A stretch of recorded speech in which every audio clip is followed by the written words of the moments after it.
Let's have a look at one of the first things that's not true. Because we're continuously living our life in judgment, we continuously add power. When you judge something, you give power to the very thing you judge. Do you know that? If you judge not having money will control you. Does that make sense? Okay, just understand, because I'm going to be talking about, currently, your power is outside of you because you're judging all these things. And just simply labeling something is a judgment. The moment you say, this is a table, that's a judgment. Because this is not a table. This is energy. The moment you think, I need money, the moment you labeled it as money, it's become a judgment. You have disconnected from the truth of what it is. Now, you're not going to be walking around in your everyday life going, this is energy, I'm just going to walk through it. No, you're still playing the game. Okay? You still play the game. But you become free to play the game. Currently, you're not free. You're just a pawn piece in the chess game. Move from here to there, move from here to there. And you're being moved.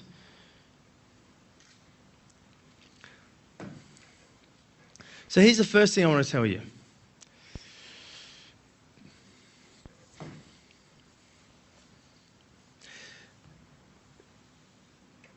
We all have different levels of judgments for different things that impact us.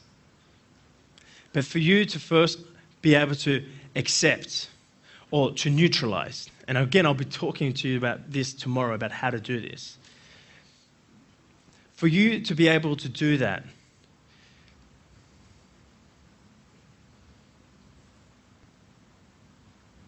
you must first be able to see the truth in the very thing that's taking place. So here's the thing. I've already made this statement because it's up there right there. So I'm going to just make this statement verbally. All events are neutral. Every event that takes place is neutral. It's your perception of that event which labels it as positive or negative. So that's the first thing you need to understand before we move on. Every single event that has taken place in your life is neutral. It's not positive or negative. Every single event that has taken place in the world is neutral. It's not positive or negative. Now, as I make that statement, all your judgments are starting to rise.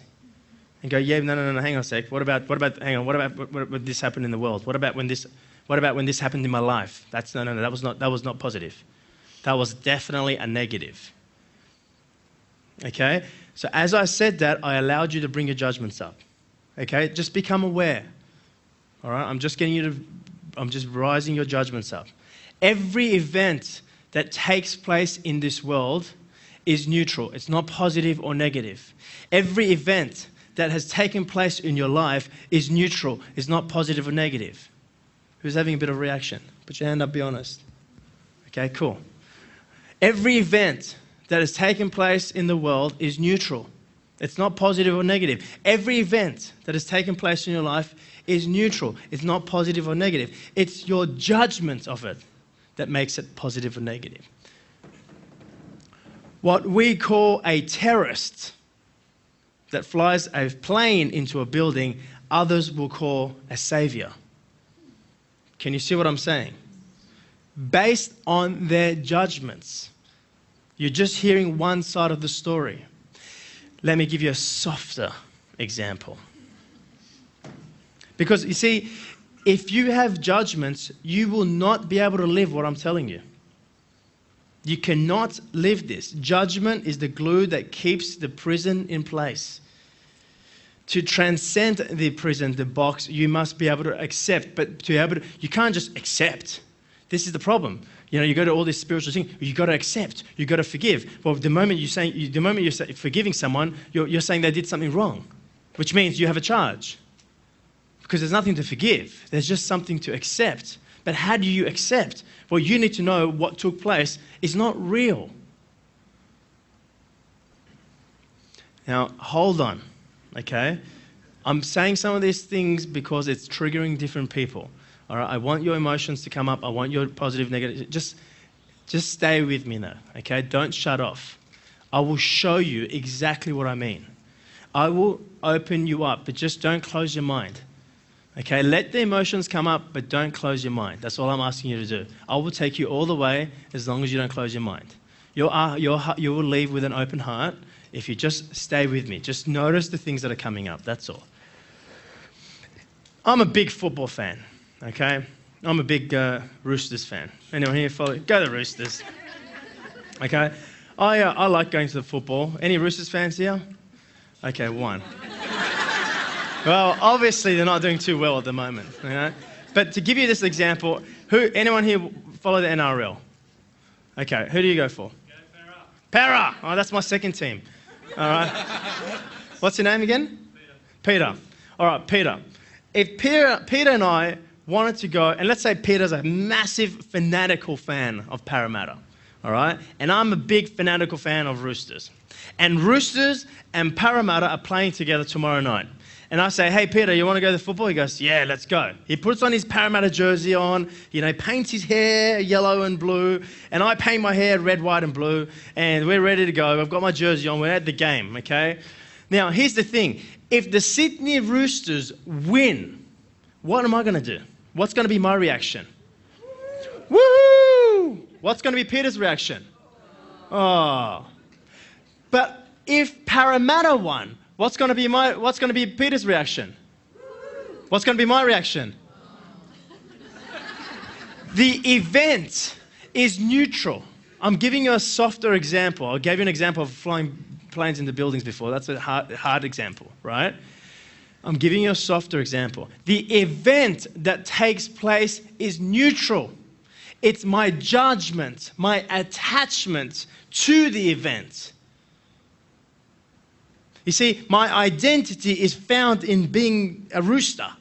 I am a Bondi, Sydney rooster man, right? That's my identity. So when the Roosters win, I'm like, woo, woo. But if Parramatta win, Peter's like, woo.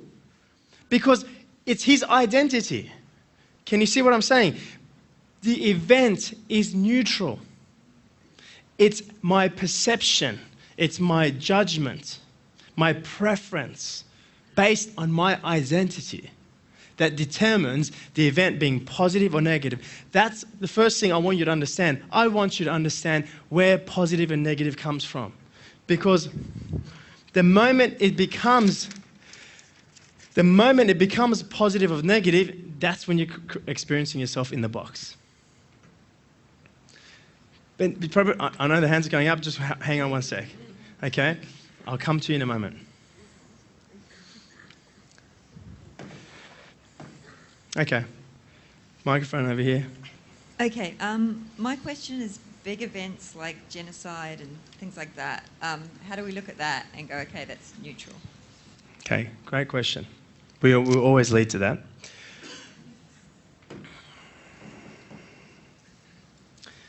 Okay, those are one of the questions that I want you to hold on to, and I want you to ask me again if the question doesn't become irrelevant once I speak to you about oneness. Okay? But do you understand the judgment? Okay? So do you understand that you have a judgment with genocide? Right? So then that's your judgment that comes up. Okay? But then you're thinking, because it's such a huge judgment, all right, you think to yourself, well, how the hell can you see that as not being negative? It has to be negative. So because it's such a huge judgment, then you will create everyone around you to say, yeah, that's totally negative. That can't be. Do you understand? You're creating based on your judgments. And everyone around you is like totally negative. Okay, I just want you to just hold on to that right now, but I will address that. Okay, any other questions? I think I had the same question, like how do you interpret positively, like an example I have, like some children in poor countries like Africa, they're born in very poor condition and they have to suffer whole day life. How are we going to see this one as a positive experience? Okay, good question. Because without the child being born in Africa and experiencing poverty, you wouldn't know what rich is. See, at this moment, you're thinking, well, what the fuck did the child do to deserve that? The problem is you don't know who the child is yet. Because you think the child is something separate to you. and again, this will be addressed more once I speak about oneness. Okay? You created that in your reality to know what rich is. There's no such thing as rich unless there's poverty. So you create poverty in the world. And when I'm saying you create, I'm not talking about you. What's your name? Shora? I'm not talking about Shora, you creating. I'm talking about the big Shora, who Shora really is. You created duality. Again, this will make more sense. I'm not opening it all up because right now I'm just pressing some people's buttons here. Okay? So hold on to that question. Question down here.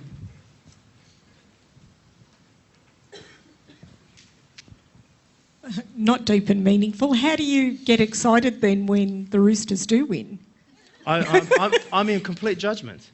You are? Yeah. So you allow yourself to be in complete Absolutely. judgment? Okay. Absolutely. I mean, on Wednesday night... You're not neutral. You don't go to the game and just stand there and, oh, whatever happens, happens. Let it be. Fuck no. I am completely... I actually read I mean, this Wednesday is State of Origin. The New South Wales Blues, go the Blues, all right, are playing at Queensland, all right?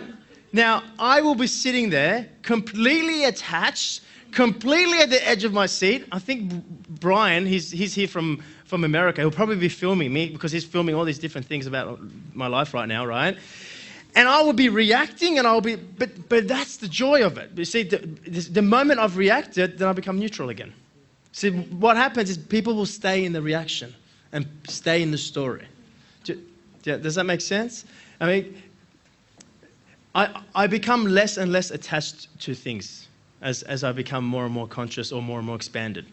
But I do enjoy having an attachment with the football. I got to admit, I'm a bit scared because my attachment is getting less and less, and because I kind of enjoy it. You know, it's kind of fun getting attached and getting all revved up, and then going, oh, okay, that was a game, good, well done. You know, you move on. You know. So, but I know people who will cry after the game. It's almost like a religion. You know, our culture is not that big. I mean, Melbourne is pretty big fanatical sports. But you go to Europe, you go to England, and, you know, if their football team lose, they'll burn the city down. Can you see what I'm saying?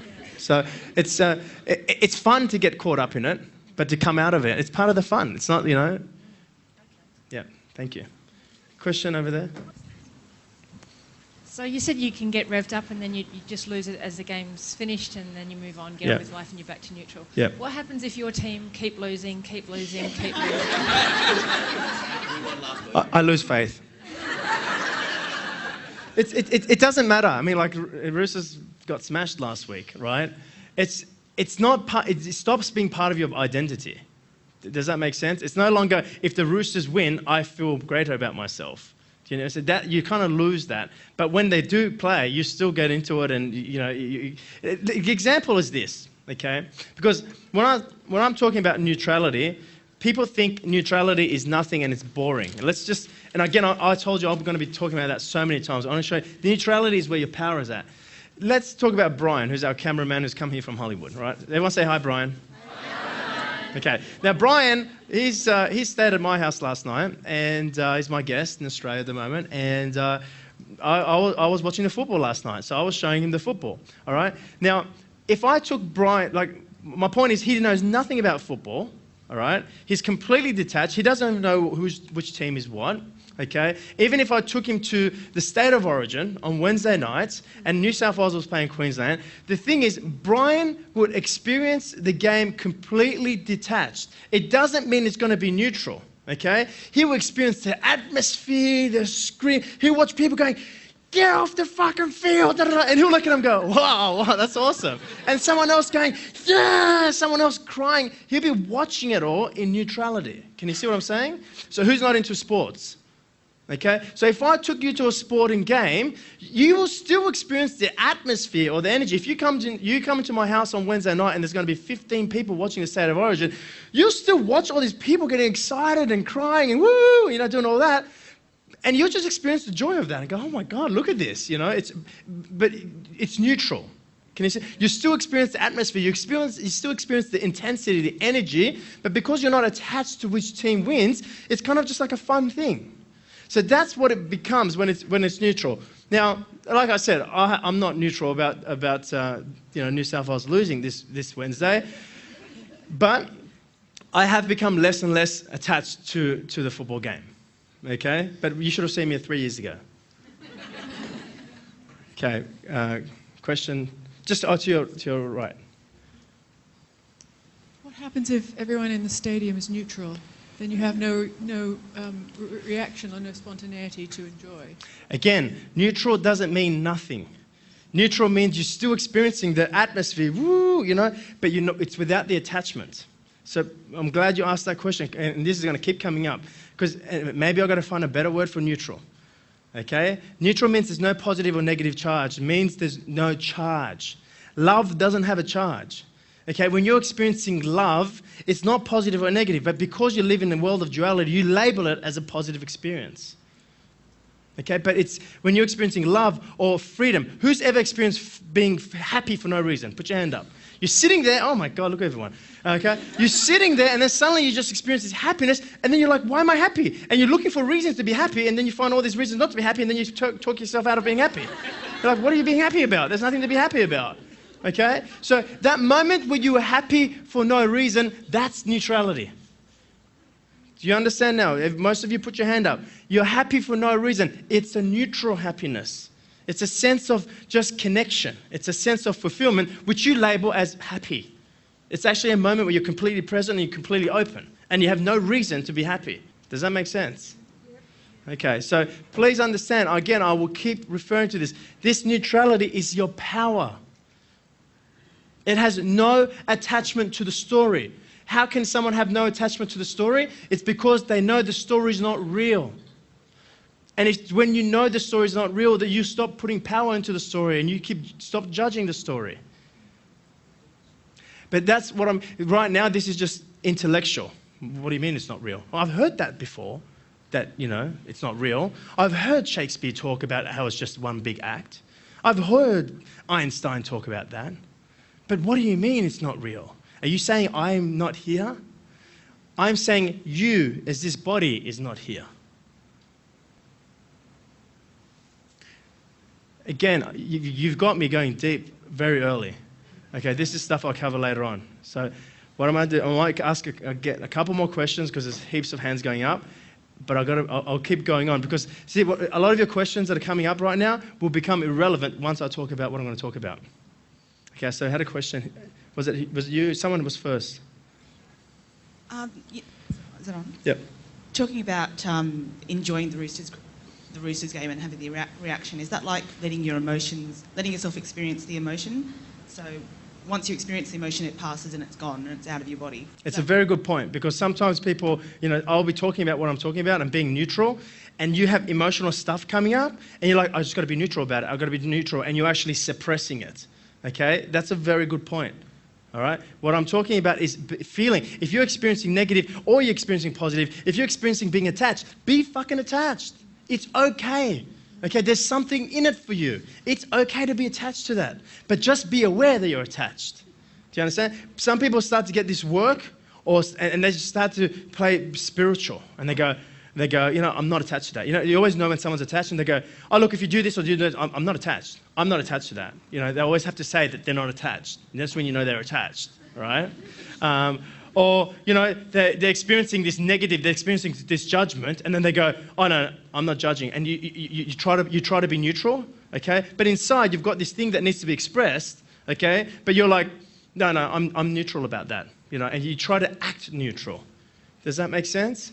So just be aware, as I'm talking to you, your ego is understanding this as well, and your ego will start to use this language after you walk out this door, okay? And it'll start talking to you in this very language.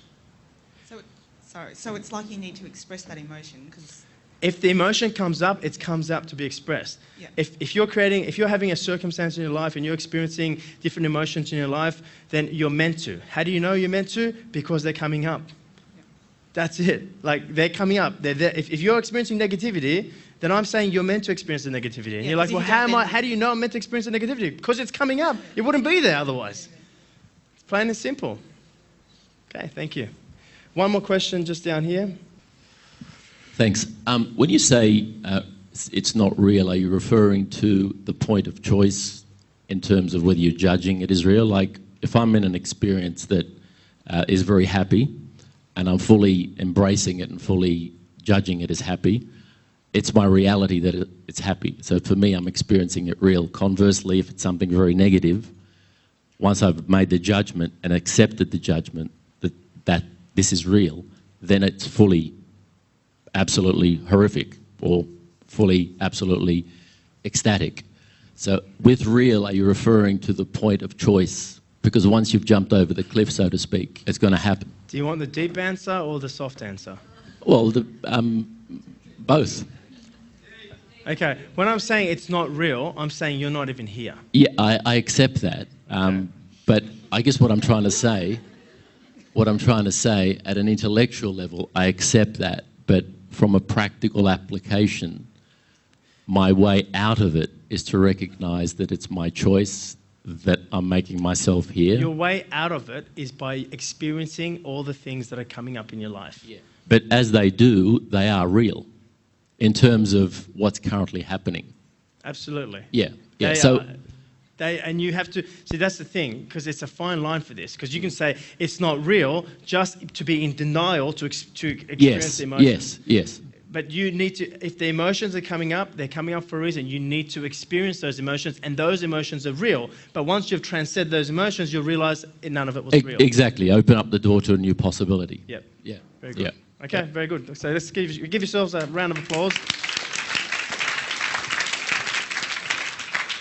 So let's continue on. I will open up for more questions very soon. So the universe is always trying to bring you back down to the center, okay? It's trying to bring you back to the truth of who you are. Unless you're playing a different game. Some people have come here to play a game of being unconscious, and that's cool too, okay? You need people to be unconscious for people to be conscious. Can you see what I'm saying? You're playing in duality. You need love, you need fear. But that love that I'm talking about has an opposite. That love that has an opposite is human-made. Okay, just don't confuse what I'm talking about there with the universal, unconditional love. Okay, which is an infinite energy.